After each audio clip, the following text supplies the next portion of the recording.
পাবনার বনগ্রামে bus truck সংঘর্ষে সড়কে ঝরল ৩ প্রাণ, আহত ১০। চুয়াডাঙ্গার আলমডাঙ্গায় সড়ক দুর্ঘটনায় নিহত ২। সরবরাহ সংকটের অজুহাতে রাজধানীতে বেড়েছে সব ধরনের সবজির দাম, মাছ, মাংস, চড়া স্বস্তি নেই ডিমেও। সাভারে জুলাই আন্দোলনের শহীদ শ্রাবণের মায়ের কান্না এখনো থামেনি, শোক কাটেনি পরিবারে, হত্যাকারীদের ফাঁসির দাবি। এই রক্তের সাথে যেন সরকার বেইমানি না করে, যারা প্রকৃত খুনি তাদের যেন আল্লাহ ওদের বিচার করে। চুয়াডাঙ্গার স্বাস্থ্য সহকারী নিয়োগ পরীক্ষায় অনিয়মের অভিযোগ, পছন্দের প্রার্থীকে উত্তীর্ণ করতে বিশেষ সুবিধা, সিভিল সার্জনকে দায়ী। মার্কিন কংগ্রেসে বহুল আলোচিত ও বিউটিফুল বিল পাস, রাজনৈতিক ক্যারিয়ারে এটি ট্রাম্পের বড় জয় বলছে বিশ্লেষকরা। এবং কাল প্রেমাদাসায় দ্বিতীয় ওয়ানডেতে স্বাগতিক শ্রীলঙ্কার মুখোমুখি বাংলাদেশ, জয় ছাড়া বিকল্প ভাবছে না মিরাজরা।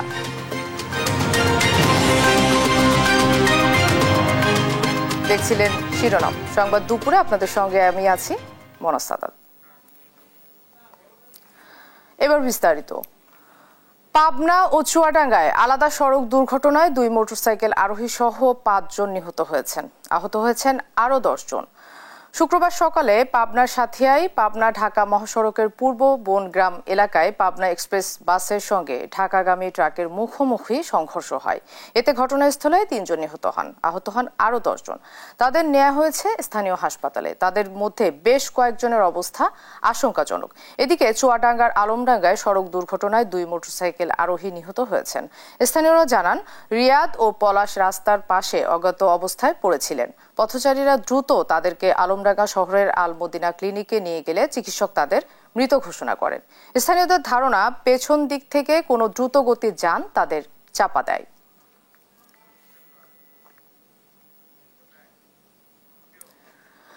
কুমিল্লার মুরাদনগরের সংখ্যালঘু নারী নির্যাতনের ঘটনার মূল পরিকল্পনাকারী শাহ পরানকে গ্রেপ্তার করেছে র্যাব। সকালে কারণবাজার র্যাব মিডিয়া সেন্টার র্যাব ১১ এর CEO lieutenant colonel HM. Sajjad Hossain জানান, কুমিল্লার মুরাদনগরে সংখ্যালঘু নারীকে ধর্ষণ ও বিবস্ত্র করে নির্যাতনের ঘটনার মাস্টারমাইন্ড ফজর আলীর ভাই শাহ পরান। বৃহস্পতিবার বিকালে বুড়িচং উপজেলায় অভিযান চালিয়ে তাকে গ্রেপ্তার করা হয়। শাহপরান ধর্ষণ মামলার মূল আসামি ফজর আলীর ছোট ভাই এবং ওই নারীকে মারধর ও বিবস্ত্র করে ভিডিও ছড়িয়ে দেওয়ার ঘটনার মূল হোতা বলে জানিয়েছে র্যাব। ২ ভাইয়ের মধ্যে বিবাদের জেরে এমন ঘটনা ঘটিয়েছে বলে জানায় র্যাব।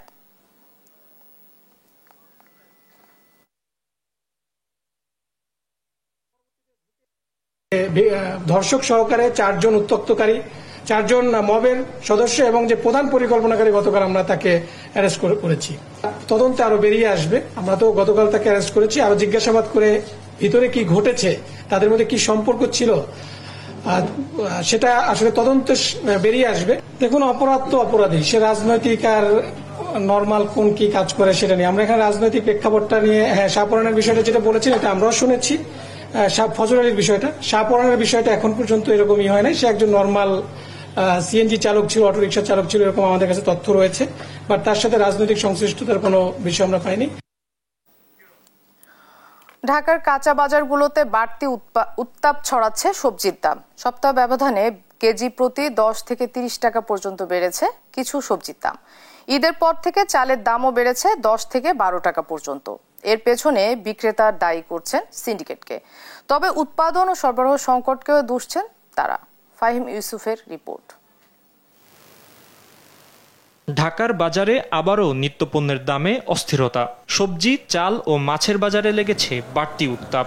সপ্তাহ ব্যবধানে দাম বেড়েছে বেশিরভাগ পণ্যের।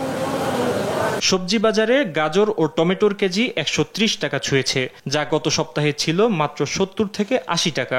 বেগুন ৬৫, কাঁচামরিচ ৮০ আর আলু এখন বিক্রি হচ্ছে ৩০ টাকায়। বিক্রেতারা দেখাচ্ছেন সরবরাহ সংকটের অজুহাত। চালের বাজারেও নেই স্বস্তি। মোটা চাল ৫৫ থেকে বেড়ে ৫৮ টাকা আর মিনিকেট ৭৮ থেকে ৮৫ টাকা কেজি প্রতি। দাম বৃদ্ধির পেছনে বিক্রেতারা দায়ী করছেন সিন্ডিকেটকে। কিছু কনজিউমার কোম্পানি বছরের সিজনের প্রথমে যখন দেখা যায় ধান উঠে, ওরা কি করে হিউজ পরিমাণ চাল স্টক করে মজুত করে রাখে, যখন বাজারটা একটু বাড়ে তখন ওরা আস্তে আস্তে বাজারে দেয়। মাছের বাজারে তুলনামূলক কম পরিবর্তন। তেলাপিয়া ও পাঙ্গাস কিছুটা সাধ্যের মধ্যে হলেও দেশি মাছের দাম বরাবরই চড়া। ব্রয়লার মুরগির দাম রয়েছে অপরিবর্তিত। এক ডজন ডিমের দাম এখন 120 থেকে 130 টাকা। চাহিদার তুলনায় সরবরাহ কম থাকায় দাম বাড়তি। ক্রেতারা বলছেন দাম বাড়ায় টান পড়েছে সাধ্যে। নিত্য প্রয়োজনীয় পণ্যের দাম নিয়ন্ত্রণে সরকারের আরও মনিটরিং বাড়ানোর দাবি বাজার সংশ্লিষ্টদের।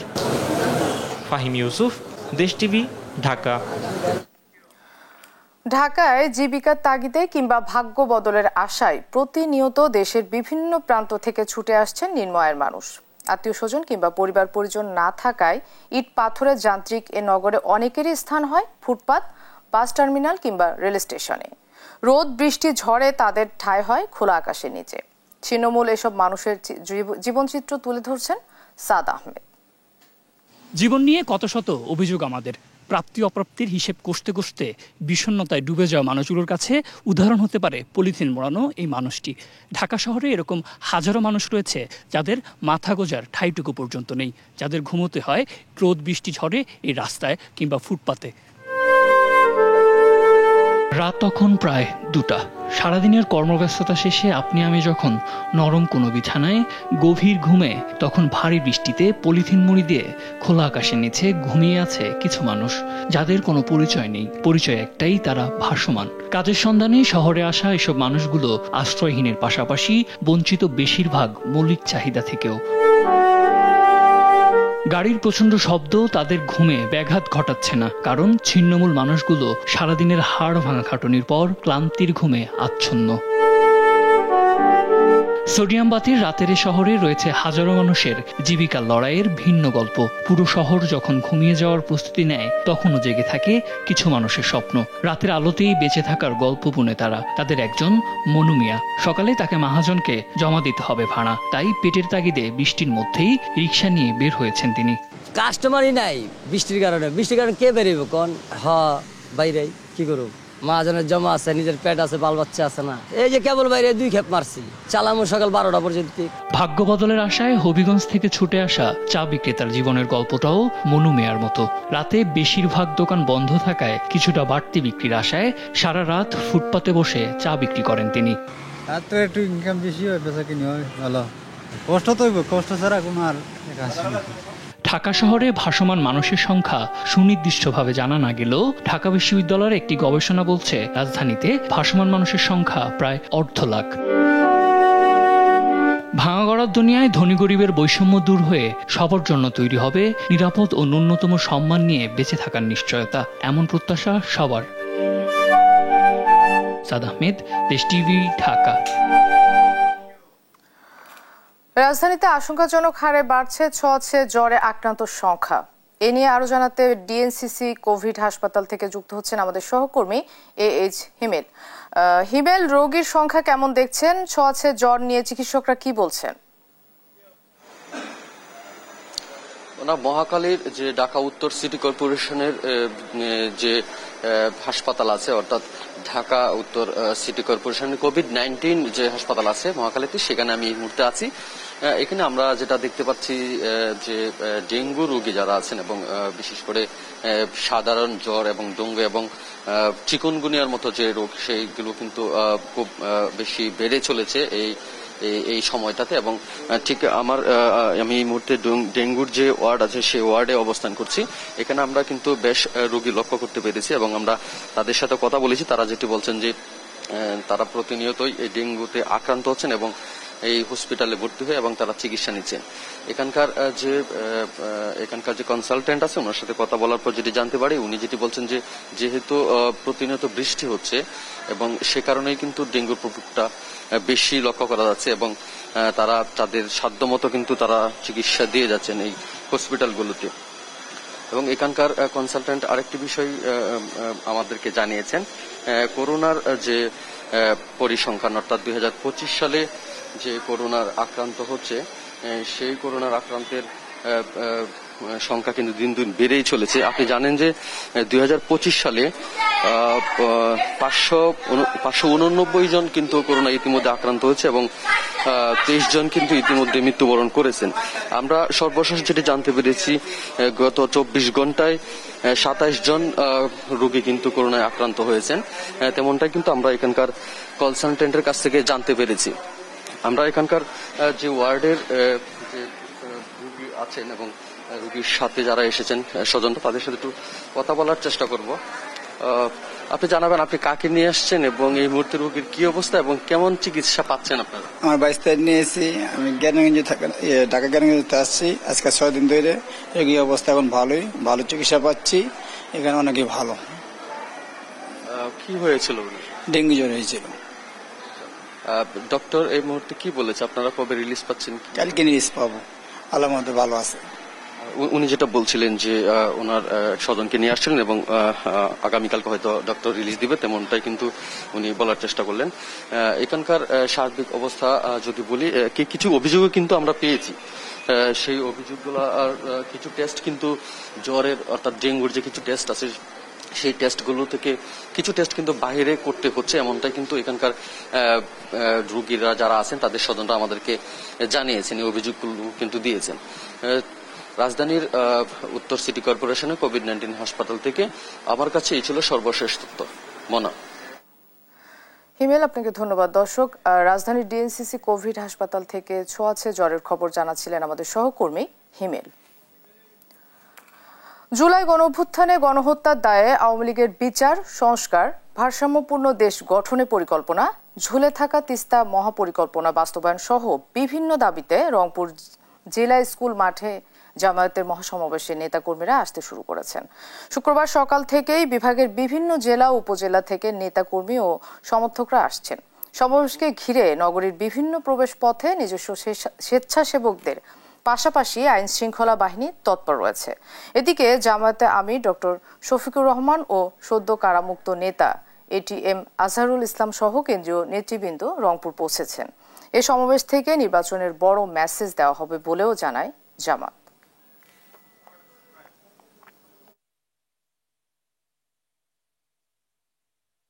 আজকে আমাদের বহুল প্রত্যাশিত জনসভা ইনশাআল্লাহ হবে।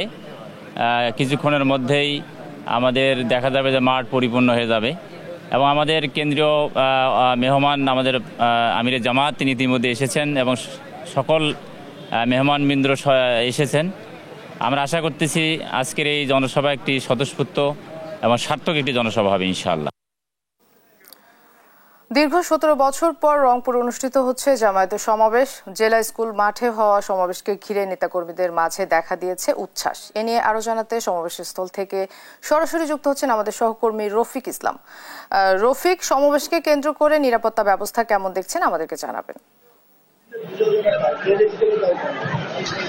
মানে আপনি জানেন যে প্রায় 17 বছর পর জামায়াতের এই আজকের বিভাগীয় সমাবেশ, এই সমাবেশকে ঘিরে সব ধরনের প্রস্তুতি নিয়েছে। আমি আপনাকে দেখানোর চেষ্টা করছি এই রংপুর জেলা স্কুল মাঠের এই জনসভাকে ঘিরে জামাতের যে প্রস্তুতি, সেই প্রস্তুতি শেষ হয়েছে সকাল থেকেই। জামাতের নেতা কর্মী এবং যারা সমর্থক রয়েছে তারা কিন্তু আসতে শুরু করেছে। আমরা দেখছি যে বিভিন্ন জেলা, উপজেলা এবং ইউনিট থেকে দলে দলে মানুষজন ছোট ছোট মিছিল নিয়ে কিন্তু তারা এই মাঠে প্রবেশ করছেন। আমরা এখানে জামাতের যারা নেতৃবৃন্দ রয়েছেন তাদের সঙ্গে আমরা কথা বলেছি। তারা বলেছেন মূলত 2024-এর গণঅভ্যুত্থানের শহীদ আবু সাঈদের খুনি সহ ফ্যাসিস্ট আওয়ামী লীগের বিচার এবং সংস্কার সহ এই অঞ্চলের তিস্তা মহাপরিকল্পনা বাস্তবায়ন, রংপুরে কৃষি বিশ্ববিদ্যালয় এবং একটি এয়ারপোর্ট সহ আলুর যে কোল্ড স্টোর রয়েছে এই কোল্ড স্টোরের নির্মাণের যে দাবি সহ তারা দাবি এবং একটি নির্বাচন কেন্দ্রিক বড় মেসেজ দেওয়ার জন্য তারা কিন্তু এই সমাবেশের আয়োজন করেছে এমনটি জানিয়েছেন। আরেকটি বিষয় জানিয়ে রাখি যে জামাতের নায়েবে আমির, কেন্দ্রীয় নায়েবে আমির অধ্যাপক মুজিবুর রহমান তিনি জামাতের এই যে সমাবেশ, সেই সমাবেশে তিনি এসে ঘুরে গেছেন। আমরা দেখানোর চেষ্টা করছি যে মানুষ কিন্তু দলে দলে আসছেন। সর্বশেষ আমরা যুক্ত করতে চাই রংপুর মহানগর জামাতের আমির অধ্যাপক এটিএম আজম খান, তাকেই যুক্ত করতে চাই, তার কাছে জানতে চাই আজকের এই সমাবেশকে ঘিরে আপনাদের কি প্রস্তুতি, মূলত কি দাবি রয়েছে। বিসমিল্লাহির রহমানির রহিম। ধন্যবাদ আপনাকে। আজকের সার্বিক প্রস্তুতি আমাদের নেওয়া হয়েছে আলহামদুলিল্লাহ। আমাদের জনগণের উপস্থিতি ব্যাপকভাবে সাড়া পাওয়া যাচ্ছে। সারা জেলা মহানগরী থেকে প্রত্যেকটা পাড়ায় পাড়ায় মিছিল সহ এই জনসভায় আসছে।